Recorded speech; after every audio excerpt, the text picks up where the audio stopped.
চর হালালপুর মুর্শিদাবাদ জেলার গঙ্গা নদীর তীরে অবস্থিত এক ছোট্ট গ্রাম। গ্রামে ঘুরতে বেড়াতে এমনিতে বেশ ভালো লাগে, তবে এবারে গ্রামের যাত্রা পিছনে এক বড় কৌতূহল লুকিয়েছিল।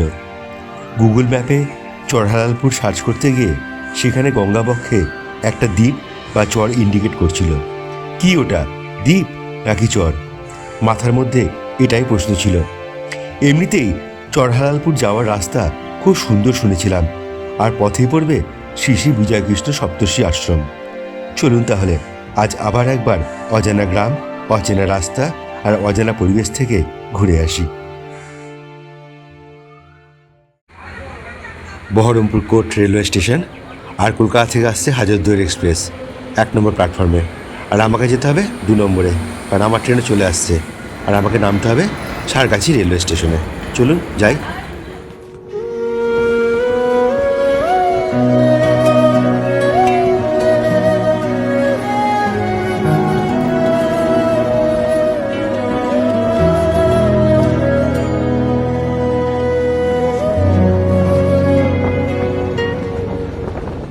সারগাছি রেলওয়ে স্টেশনে সব রকম ট্রেন দাঁড়ায়, এক্সপ্রেস ট্রেনও তো দাঁড়ায়, আর লোকাল তো দাঁড়াবেই, স্বাভাবিক কথা। আর কলকাতার দিক থেকে আসলে পলাশি, বেলডাঙ্গা, ভাবতা, আর তারপরে পড়বে সারগাছি। আর লোকাল ট্রেনে ভাড়া পড়বে কলকাতা থেকে 45 টাকা, আর এক্সপ্রেস ট্রেনে আসলে ভাড়া ওই 75 থেকে 80 টাকা মতো। চলুন, আমার সারগাছি স্টেশন চলে এসছে, আমাকে এখন নামতে হবে।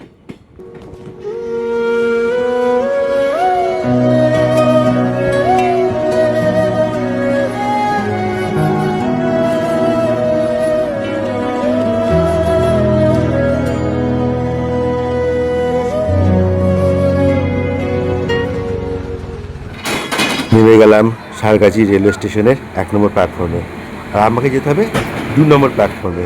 ওই লেভেল ক্রসিং আছে ঠিক রাস্তার ওপারে। চলুন এদিকে যাই আগে।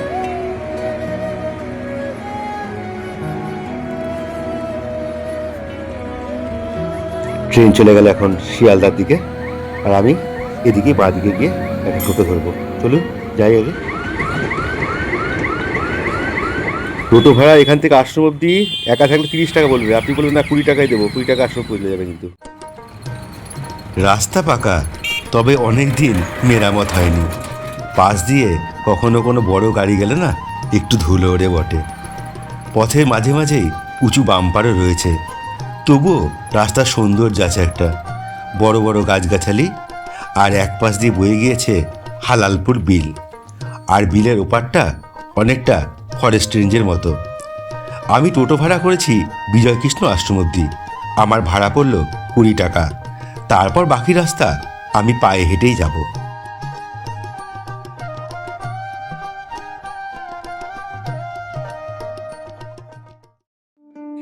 বিজয়কৃষ্ণ আশ্রম এটি, আর আমি এখন একটা টোটো করে এই বিজয়কৃষ্ণ আশ্রমের সামনে এসে এলাম। শুধু বট গাছটা দেখুন একবার, কি বিশাল বট গাছ এই আশ্রমের মধ্যে রয়েছে।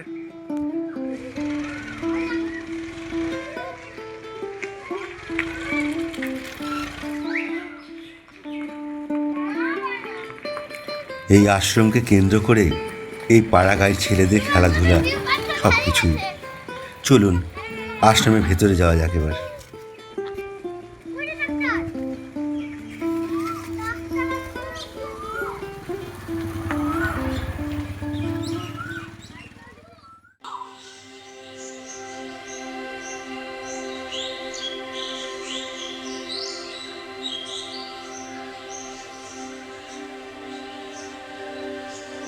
এই আশ্রমের ইতিহাস সম্পর্কে আমার কিছু জানা নেই, আমি প্রথমবার এসেছি এখানে। আমাকে যে আশ্রমের সম্বন্ধে কেউ কিছু জানাবে সেরকম কাউকে চোখে দেখলাম না। যে একজন সাধুসন্ত আছে তারা নিজেদের গৃহকর্ম ব্যস্ত, আর কিছু টিনেজার বসে আছে, তারা এই আশ্রমের সম্বন্ধে বেশি কিছু জানে না। আশ্রমটা যে ভারী পুরনো তা বটবৃক্ষের বয়সটাই তার কিছুটা অনুমান পাওয়া যায়। এই আশ্রমে ভক্তবৃন্দের জন্য প্রতিদিন ভোগ প্রসাদের কোনো ব্যবস্থা নাই, এবং বাইরে থেকে আসা ভক্তদের রাত্রিবাসেরও সুবিধা নাই এখানে। আশ্রমের পরিবেশ খুব সুন্দর, শান্ত, স্নিগ্ধ, কোলাহলমুক্ত। বেশ অনেকটা জায়গা নিয়ে এই আশ্রমের অবস্থান, আর এই আশ্রমের বিগ্রহের ফটো তোলা সম্পূর্ণভাবে নিষিদ্ধ, তাই সেই বিগ্রহ আপনাদের দেখাতে পারলাম না। আগামী ইংরাজি 26শে মার্চ মানে আর কদিন পরেই এখানে অন্নপূর্ণা পুজো হয়। সেদিন অন্নকূট উৎসব হবে। সেদিন অনেক ভক্তবৃন্দ আসবে এখানে, আর সেদিন ভোগ প্রসাদের ব্যবস্থা রয়েছে। আপনারা চাইলে সেদিন আসতে পারেন।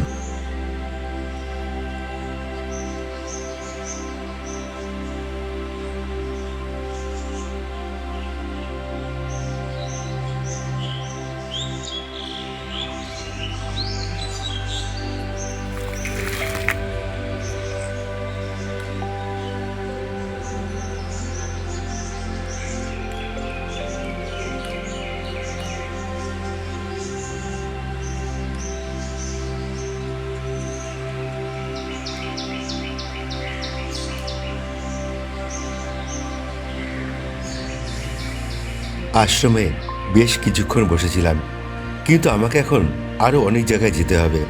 তাই চলি এখন। পারলে 26শে মার্চ আবার আসবো, অন্নকূট উৎসবের দিন। পারলে আপনারাও আসতে পারেন। চলুন যাই এবার এখান থেকে, অনেক দূর হাঁটতে হবে আমাকে। এটাই আশ্রমের বাইরের পরিবেশ। মানুষজনের বসতি খুব একটা বেশি না এখানে, আর দূরে রয়েছে গাছগাছালি আর শস্যক্ষেত। আশ্রম থেকে কিছুটা দক্ষিণে হেঁটে আসলেই পেয়ে যাবেন হালালপুর চরে যাওয়ার রাস্তা। ডান দিকে পড়বে দুর্গা মন্দির, আর তার পাশ দিয়ে পশ্চিম দিকে সোজা রাস্তা চলে গিয়েছে হালালপুর চরের দিকে। আমাকে এই রাস্তা দিয়ে হেঁটে যেতে হবে। এই হলো হালালপুর চরে যাওয়ার রাস্তা, মানে হালালপুর যেটা ফেরিঘাট, সেই ফেরিঘাটে যেতে হবে এই রাস্তা দিয়ে আমাকে। চলুন যাওয়া যাক, আর পথের সৌন্দর্যটা একটু আপনাদের দেখিয়ে দেবো। রাস্তায় যেতে যেতে কেমন সুন্দর এখানকার দৃশ্য, চলুন দেখে নিন আপনি আমাদের সঙ্গে। রাস্তা কিছুটা এবড়ো খেবড়ো, তবে যান চলাচলের ক্ষেত্রে অসুবিধাজনক কিছুই নাই। তবে রাস্তার সৌন্দর্য বহন করে চলেছে দুপাশের প্রকৃতি, মাঠ ঘাট, শস্য ফসল, আর দুপাশেই চাষ হয়। আর রাস্তার দুপাশে বিস্তীর্ণ বড় বড় গাছপালা, আর সেই সৌন্দর্যটাকে আরও বাড়িয়ে তুলেছে সেই গাছপালাগুলোই। আমি এতটা পথ হেঁটে যাচ্ছি, তবুও শরীর মনে কোনো ক্লান্তি নেই। একটা ঠান্ডা হাওয়া বয়ে চলেছে। কি দারুণ রাস্তা, তাই না? দুপাশে কি বড় বড় গাছ, আর তার নিচ দিয়ে এমনি পিচেরই রাস্তা। মাটির হলে হয়তো আরো ভালো লাগতো দেখতে, কিন্তু পুরো ছাওয়া একদম। দারুণ জায়গাটা, গরমও লাগছে না এখানে সেরকম, আর এত সুন্দর প্রকৃতি এখানকার, দেখবার মতো।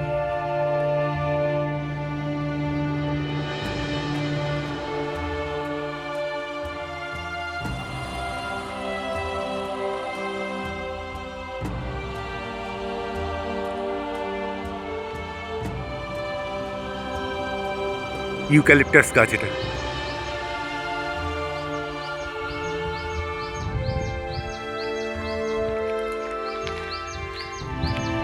রাস্তাটা দেখুন একবার, কি দারুণ লাগছে তাই না? অপূর্ব দৃশ্য কিন্তু এখানকার।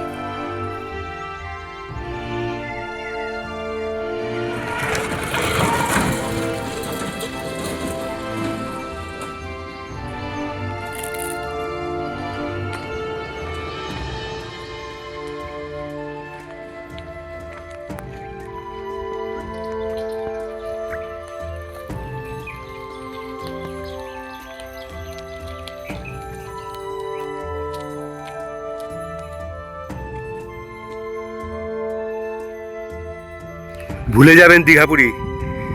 এসব জায়গায় যদি ঘুরতে আসেন না, খরচও কম, অথচ চোখেরও ভীষণ শান্তি।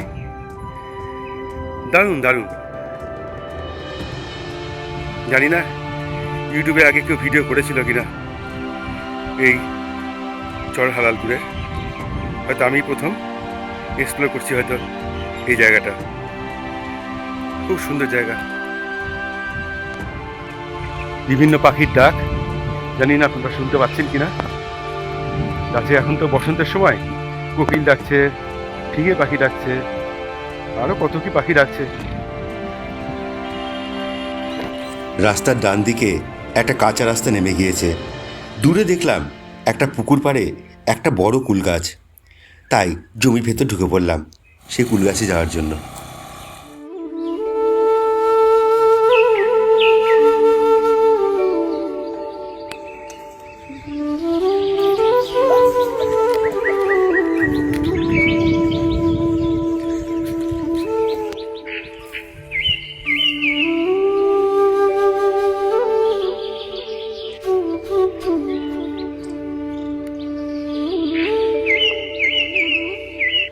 বেশি একটু রোদেই মাথাটা বেশ তেতে উঠেছিল।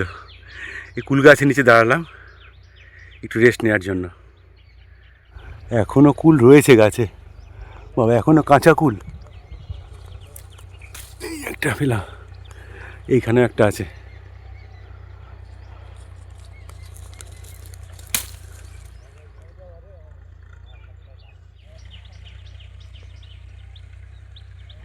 এখন জমির আল দিয়ে হেঁটে যাচ্ছি, একটা দারুণ সিনারি দেখলাম, তাই সেটাকে তোলার জন্যই যাওয়া।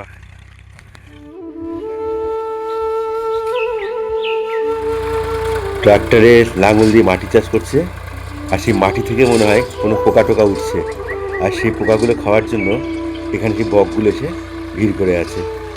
খুব সুন্দর লাগছে দেখতে।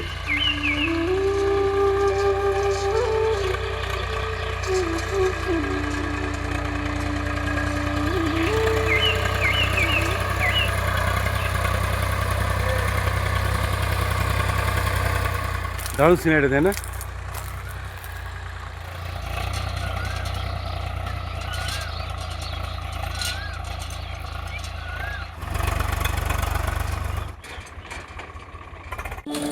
সামনেই ওটাই হচ্ছে হালালপুর ফেরিঘাট।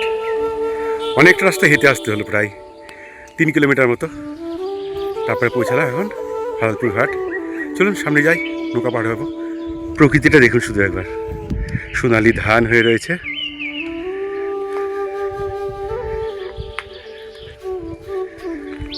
আর ওপাশে লিচু বাগান। কি সুন্দর লাগছে দেখতে।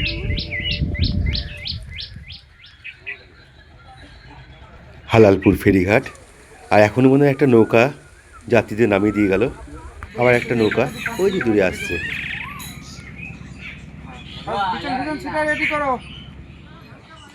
নৌকা ঘাটের কাছে একটা দোকান আছে শুধু।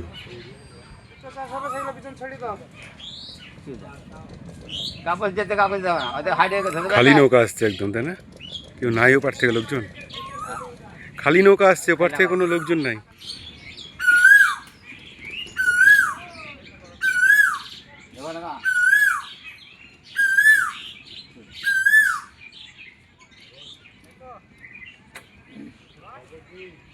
আমাকেই ডাকছে মনে হচ্ছে, যেতে দেরি হচ্ছে আসলে সেই জন্য।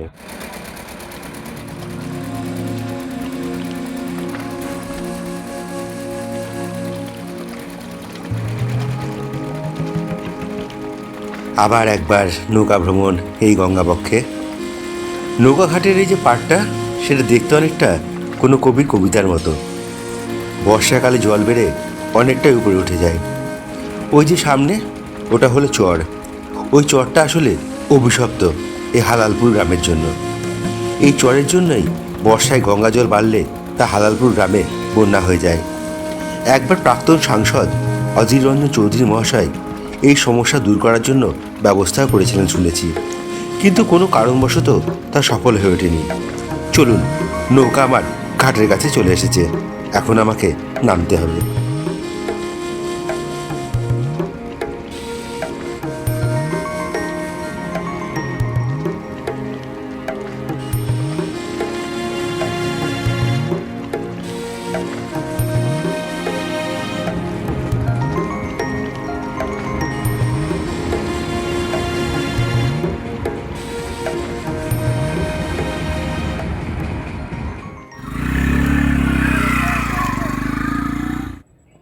চলে এলাম এখন চড়া হালালপুরের এই পাটটা, আর এখন এই যে সামনে বিশাল গঙ্গা, আর ও পাটটা হচ্ছে চর হালালপুর ফেরিঘাট, আর এ পাটটা হচ্ছে চর হালালপুর বলে এটাকে। খুব সুন্দর জায়গা। হাওয়া একটু আগে ছিল, এখন হাওয়া নেই, আর বেশ গরম হয়ে গেল ওয়েদারটা হঠাৎ করে। তা সত্যি বলছি, খুব সুন্দর লাগছে। আর যে ওই পাটটা, ওটা একটা চর পড়ে আছে, ওখানে একটা দ্বীপ হয়ে আছে গঙ্গার মাঝখানে। তো ওখানে যাওয়ার জন্য কোনো নৌকা নেই, ডিঙি আছে। আর ডিঙিতে তো আমি আর কি চড়বো না, ওরে বাবা, খুব ভয় লাগে। আর গঙ্গা তো খুব গভীর, আর এই গভীর গঙ্গায় ডিঙিতে ছেড়ে আমার ওপরে যাওয়ার কোনো ইচ্ছা নাই, খুব ভয় লাগে। যেমন ওপার তেমন এপার, দুপারেরই দুর্দান্ত সৌন্দর্য। গঙ্গার মাঝখানে একটা দ্বীপ রয়েছে, ওখানে অনেক মানুষজন গেছে কিন্তু ডোঙা নিয়ে গেছে, নৌকার ব্যবস্থা নেই। তবু আমি যাওয়ার জন্য একবার ট্রাই করব। চর হালালপুরের সামনে যে শ্মশান ঘাটটা আছে, সেই শ্মশান ঘাটে মৃতদেহ সৎকারের পর সবাই এই ঘাটে এসে সমস্ত ক্রিয়াকর্ম পালন করে। এমনি মানুষের স্নান করে এখানে, সাধারণত এখানকার যে গ্রামের মানুষ। তাছাড়া এই সমস্ত ক্রিয়াকর্ম এই ঘাটেই হয় থাকে। গঙ্গার বাঁধ, এই গঙ্গার বাঁধের উপর দিয়েই এখন আমি যাচ্ছি। ওখানে গুগলে দেখছিলাম যে একটা লেখা ছিল ক্রিমেশন গ্রাউন্ড। খুব সুন্দর জায়গাটা, দেখি এটা দিয়েই যাই।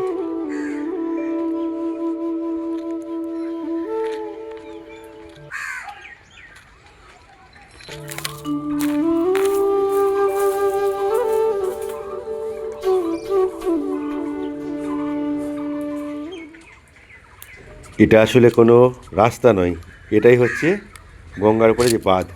আমি সেই বাঁধের উপর দিয়ে হেঁটে যাচ্ছি এখন।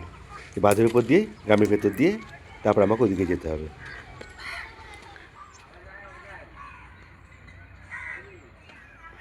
যারা ওখানে স্নান করছিল তারা এখন আবার দুপুরবেলা বাড়ি ফিরছে। আর এই দেখুন, এটাই হলো চর হালালপুর গ্রাম। গ্রাম বলতে আমরা যেমন বুঝি সেই স্নিগ্ধ প্রাকৃতিক মনোরম সেই প্রাকৃতিক পরিবেশ, ঠিক তেমনই আছে এখানে মাটির বাড়ি আর টিনের বাড়ি। পাকা বাড়ির সংখ্যা খুবই কম, নাই বললেই চলে। আর দৃশ্যটা দেখুন এখান থেকে কত সুন্দর লাগছে।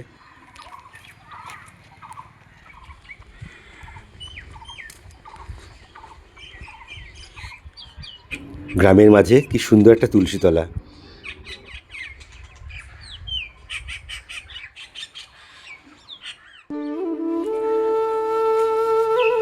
যাযাবর ভবঘুরে বাউন্ডুলের মতো এই গ্রামে ঘুরে বেড়াচ্ছি।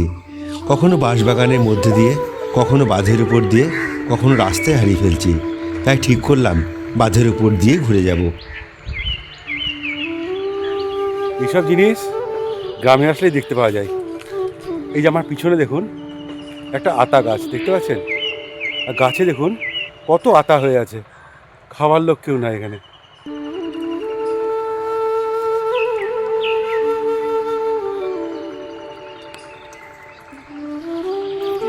একদম পেকে গেছে, মেয়ের জন্য নিয়ে যাবো পেরে।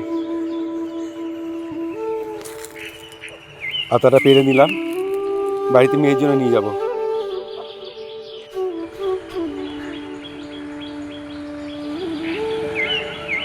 একদম গঙ্গার ধার দিয়ে বাঁধের উপর দিয়ে যাচ্ছি এখন। বেশ শান্ত শীতল জায়গা।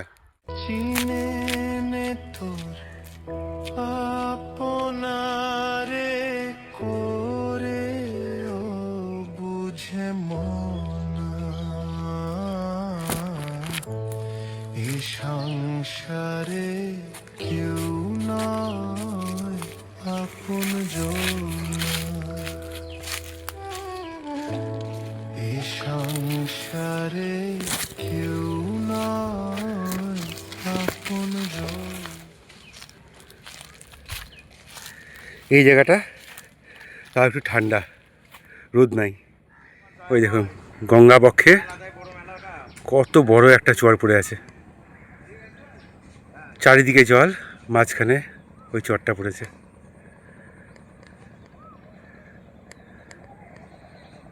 ওই চরে মাছ ধরছে সবাই ডিঙি নিয়ে।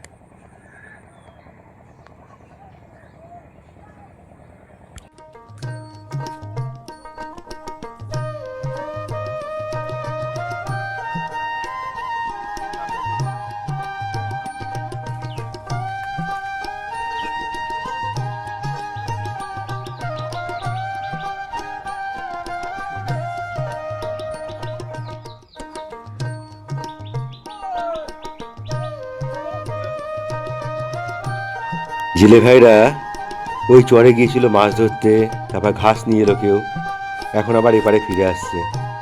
সম্ভব না ওপারে যাওয়া, রিস্ক আছে। এমনিতেই একটা ডিঙিতে দুজন করে বসে আছে সবাই, তিনজন সম্ভব না। ইচ্ছা ছিল যাওয়ার, সম্ভব হবে না।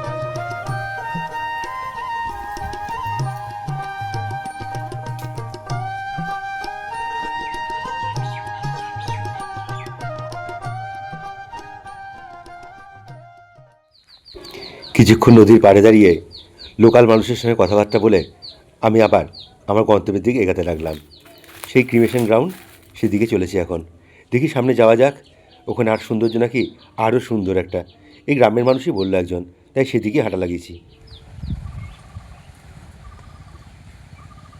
রাস্তাটা একবার দেখুন, আর এই পাশে হচ্ছে কাশবন, মাটির রাস্তা, অপূর্ব সুন্দর লাগছে। আসবেন এসব জায়গায় ঘুরে বেড়াবেন, খুব ভালো। কেমন জায়গাটা, দারুণ না? খাবার জল ফুরিয়ে গেছে আবার, এখানে বাড়িঘরও দেখতে পাচ্ছি না যে কিছু, জল পাবো, দোকানও নাই কোনো যে জল কিনে খাবো। আর এক বোতল জল 1-1.5 লিটার, 1 লিটারই ওটা, কতক্ষণ আর থাকবে, তাই না? আর এইসব রাস্তায় হেঁটে ঘুরলে জল পিপাসা অনেক বেশি পাই। দেখি সামনে কোনো বাড়িঘর আছে কিনা। সামনে বললো শ্মশানঘাট আছে, শ্মশানঘাট হলেও দোকানপাট থাকবে কিছু, আর দোকানপাট থাকলে জলও পাবো।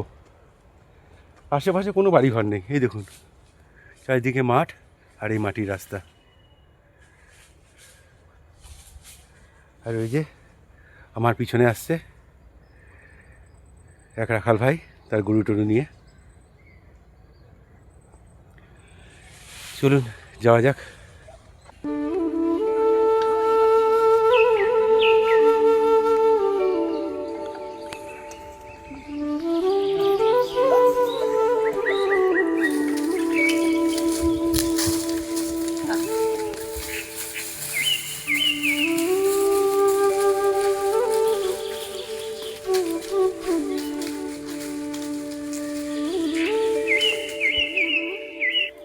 ভাগীরথীর যে সমবায় দুধ প্রকল্প, সেই সমবায় দুধ নাকি এই গ্রাম থেকে অনেকটাই সরবরাহ করা হয়।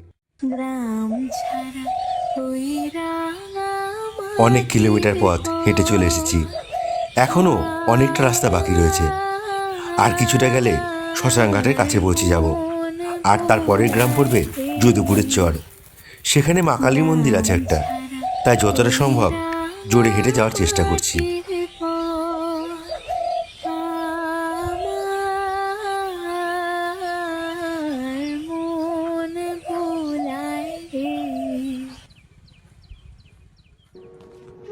ফুলটার নাম কি আমার জানা নাই, আপনারা যে কেউ জানেন তাহলে অবশ্যই কমেন্টস করে জানাবেন। গ্রামের মাঠের মাঝখানে নিজে থেকে হয়ে থাকে সব ফুলগুলো, ভারী সুন্দর লাগে দেখতে।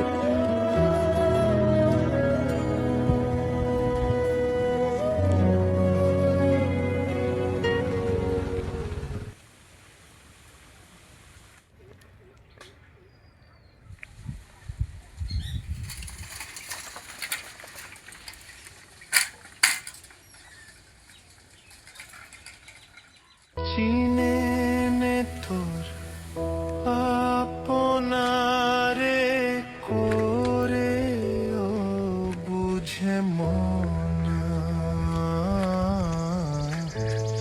এ সংসারে এই হলো চর হালালপুরের শ্মশানঘাট।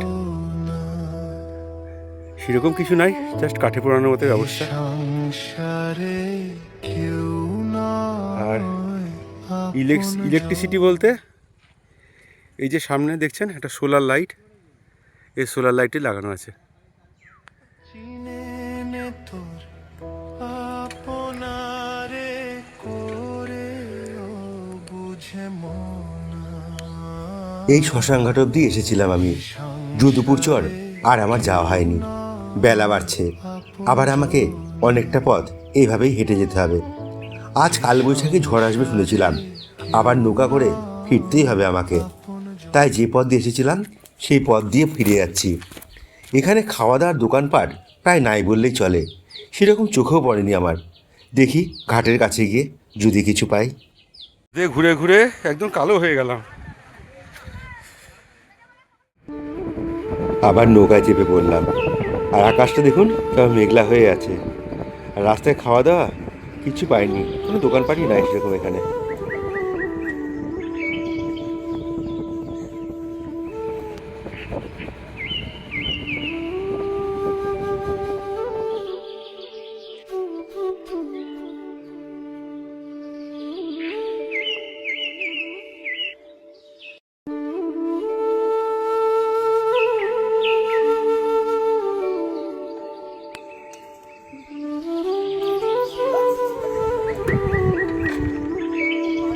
হালালপুর ফেরিঘাটে একটা ঠাকুরের মূর্তি রয়েছে এখানে, কি ঠাকুর জানি না, কিন্তু এটা দেখুন খুব আশ্চর্য হয়ে গেলাম, শিবলিঙ্গটাকে পুরো গাছে আঁকড়ে ধরে রেখেছে একদম।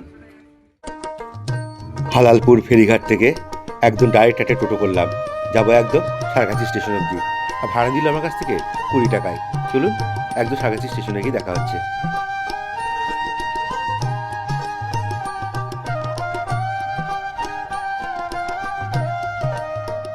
আবার চলে এলাম সারকাছি স্টেশনে, আর এক্ষুনি আমার ট্রেন চলে আসবে, আর সেই ট্রেন ধরে আমি আবার বাড়ি ফিরে যাব।